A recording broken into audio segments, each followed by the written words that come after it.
प्रिया kitchen में चाय बना रही होती है और सुमन ड्राइंग रूम में बैठकर मजे से टीवी देख रही होती है।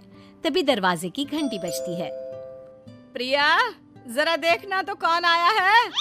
देखती हूँ मम्मी जी। प्रिया दरवाजा खोलती है तो सामने पड़ोस वाली विमला आंटी खड़ी होती है। नमस्ते आंटी जी, कैसी हैं आप? मैं तो बिल्कुल ठीक हूँ बेटा, पर तेरी सास को क्या हुआ है? आजकल कहीं दिखती ही नहीं है। जब देखो तब टीवी के आगे जमी रहती है। अंदर तो आइए आंटी। अरे ओ दीपक की अम्मा, कहाँ हो? अरे विमला, आओ आओ, क्या बात है, बड़े दिन बाद याद आई तुम्हें मेरी। मैं तो हमेशा ही तुम्हें याद करती हूँ, पर तुम ही गायब रहती हो और आजकल तो बाहर भी नहीं आती जाती। तबीयत तो ठीक है ना तुम्हारी? अरे तबीयत को क्या होना है, इस उम्र में तो कुछ ना कुछ लगा ही रहता है। मेरी छोड़ो, तुम ये बताओ कि क्या चल रहा है गली मोहल्ले में। तुम गली मोहल्ले की छोड़ो, चल तो तुम्हारे पड़ोस में रहा है। तुम्हारी नई सहेली आई है। मेरी कौन सी नई सहेली? मैं तो यहाँ बस तुमसे बातचीत कर लेती हूँ या फिर बाजू वाली शर्मा की बहू से दो चार बातें कर लेती हूँ। इसीलिए तो कहा कि तेरी नई सहेली आई है। अब कोई पड़ोस में आया है तो बात तो होनी ही है। कम से कम इसी बहाने हमारा भी एक ग्रुप बन जाएगा। फिर सब मिलकर अपनी बहुओं की शिकायतें किया करेंगे। दोनों हंसने लगते हैं। तभी प्रिया चाय लेकर आती है और सामने टेबल पर रख देती है। दोनों चाय पीती हैं और बातें करते हैं। चलो मैं चलती हूँ, अब कल मिलते हैं। राम राम। अगले दिन प्रिया किचन में कुछ काम कर रही होती है और सुमन आराम से सोफे पर बैठकर मटर छिल रही होती है। तभी डोरबेल बजती है। प्रिया दरवाजा खोलती है तो सामने उनकी नई पड़ोसन खड़ी होती है। जी, आप कौन? मैंने पहचाना नहीं। नमस्ते बेटा, मैं शारदा, आपके बगल वाले घर में अभी 2-4 दिन पहले ही शिफ्ट हुए हैं। ओह अच्छा अच्छा अच्छा, नमस्ते आंटी, अंदर आइए ना आप। देखिए तो मम्मी जी, आज कौन आया है। इतना कहकर प्रिया किचन में चाय बनाने चली जाती है। नई पड़ोसन को घर पे देखकर सुमन थोड़ा हैरान हो जाती है। नमस्ते बहन जी, मैं शारदा, आपकी नई पड़ोसन। अच्छा अच्छा, आप हैं हमारी नई पड़ोसन। आइए आइए, और बताइए कैसी हैं आप? जी बिल्कुल ठीक हूँ। वो दरअसल घर पर छोटी सी पूजा रखवाई थी, बस उसी का प्रसाद देने चली आई। सोचा इसी बहाने नए पड़ोसियों से भी मुलाकात हो जाएगी। ये तो बहुत अच्छा सोचा आपने। सुमन प्रिया को आवाज लगाती है। अरे ओ बहू, जरा चाय पानी का तो आके पूछ लो। ये आजकल की बहुएं भी ना, जब तक बोलो नहीं तब तक कुछ नहीं करेंगी। आई मम्मी जी। प्रिया चाय लेकर आती है। दोनों बैठकर चाय पीती हैं और खूब सारी बातें करती हैं। अच्छा बहन जी, अब मैं चलती हूँ, फिर मिलते हैं। अब तो आना जाना लगा ही रहेगा। शारदा के जाने के बाद प्रिया किचन से बाहर आती है।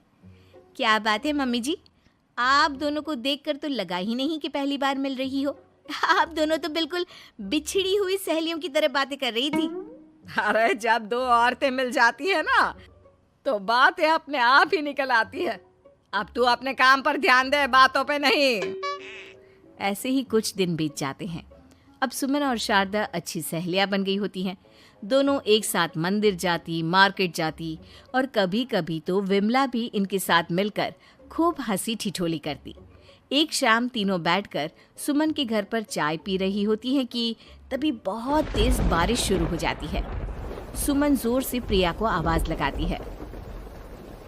प्रिया, ओ प्रिया, देख कितनी तेज बारिश हो रही है।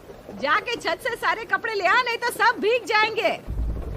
सुमन 2 बार आवाज लगाती है लेकिन प्रिया का कोई जवाब नहीं आता। शायद प्रिया कुछ काम कर रही है, इसीलिए कुछ जवाब नहीं दे रही। अरे काहे का काम, आराम फरमा रही होगी महारानी। तभी प्रिया बीमार हालत में अपने कमरे से बाहर निकलती है। हाँ मम्मी जी, क्या हुआ? मेरी तबीयत थोड़ी ठीक नहीं है ना, इसलिए आग लग गई। अरे सारे कपड़े भीग गए और तुझे सोने से फुर्सत नहीं है। सबके सामने सुमन के मुंह से ऐसी बातें सुनकर प्रिया उदास हो जाती है और छत से कपड़े उतारने चली जाती है। सुमन, ये क्या बात हुई? प्रिया ने बताया ना कि उसकी तबीयत ठीक नहीं, इसलिए उसकी आंख लग गई। तुम भी ना खामखा उसे सबके सामने सुना दिया। अरे आप नहीं जानती शारदा जी, कुछ बहुएं ना बहुत आलसी होती है, घर का एक काम नहीं करना चाहती। ऐसा नहीं है सुमन, तुम्हारी बहू तो बहुत प्यारी है, तुम्हारी सारी बात भी तो मानती है। हाँ सुमन, तुम प्रिया के बारे में ऐसा क्यों सोचती हो? मेरी भी दो बहुएं हैं, लेकिन मैं उन्हें अपनी बेटियों की तरह रखती हूँ। आखिर वो भी तो किसी की बेटियां ही है ना। और अगर तुम ऐसा ही व्यवहार करोगी तो एक दिन प्रिया भी तुम्हारे साथ ऐसा ही बर्ताव करेगी। शारदा और विमला की बातें सुनकर सुमन की तो बोलती बंद हो जाती है। वहीं प्रिया भी बाहर से सारी बातें सुन रही होती है। अरे मैं कोई उसकी दुश्मन थोड़ी ना हूँ, मैं भी उसकी माँ हूँ, लेकिन कभी कभी सास बनना पड़ता है, नहीं तो बहुएं हाथ से निकल जाती है। देखो सुमन, ये सब सोच का फर्क है। अगर तुम ये सोचोगी तो कभी प्रिया को अपनी बेटी नहीं बना पाओगी। इतना कहकर शारदा और विमला वहां से चली जाती हैं और सुमन अकेले बैठकर उनकी बातें सोचने लगती है। अगले दिन प्रिया और दीपक अपने कमरे में बैठकर बात कर रहे होते हैं और सुमन उनके कमरे के बाहर कुछ काम कर रही होती है और उन दोनों की बातें सुन लेती है। दीपक, तुम्हें पता है हमारे पड़ोस में जो शारदा आंटी है ना, बहुत अच्छी हैं। अच्छा, ऐसा क्या हो गया जो तुम्हें वो इतनी अच्छी लगने लग गई? कुछ खास नहीं, बस कल जब मम्मी जी मुझे सबके सामने सुना रही थी तो शारदा आंटी ने मेरा साथ दिया। मैं तो सच में हैरान ही रह गई थी जब उन्होंने मम्मी जी को मुझसे ऐसा बर्ताव करने के लिए मना किया। अच्छा, फिर क्या हुआ? होना क्या था, शारदा आंटी तो मम्मी जी को समझा ही रही थी कि बहू को भी बेटी की तरह ही रखना चाहिए, लेकिन मम्मी जी तो मम्मी जी है ना, उन्हें तो मुझ में हमेशा कमी ही दिखती है। काश मुझे भी शारदा आंटी जैसी सास मिली होती जो मुझे भी अपनी बेटी जैसी समझती। सुमन ये सब सुनकर बहुत उदास हो जाती है और वहां से चली जाती है। प्रिया की बातें सुमन के कानों में बार बार गूंज रही थी। उसे बहुत शर्मिंदगी महसूस हो रही थी कि उसने प्रिया के साथ बहुत गलत किया है।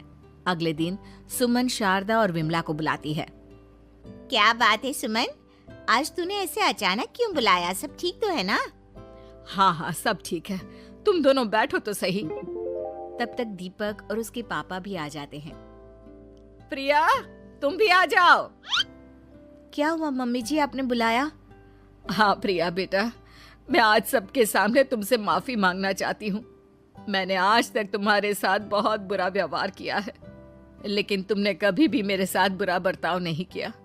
मुझे अपनी गलती का एहसास हो गया है, हो सके तो मुझे माफ कर देना। प्रिया अपनी सास की बातें सुनकर हैरान हो जाती है। उसकी आंखों में आंसू आ जाते हैं। प्लीज मम्मी जी, आप मुझसे माफी मत मांगिए, मैं भी आपकी बेटी ही हूँ। वैसे एक थैंक यू तो मेरी नई सहेली को भी बनता है, जिसकी वजह से मुझे मेरी गलती का एहसास हुआ। शारदा बहन, आपका बहुत बहुत शुक्रिया जो आपने मेरी आंखें खोल दी। अरे क्या सुमन, तुम भी ना। तो फिर इसी बात पर चाय और पकोड़े हो जाए? हाँ, क्यों नहीं।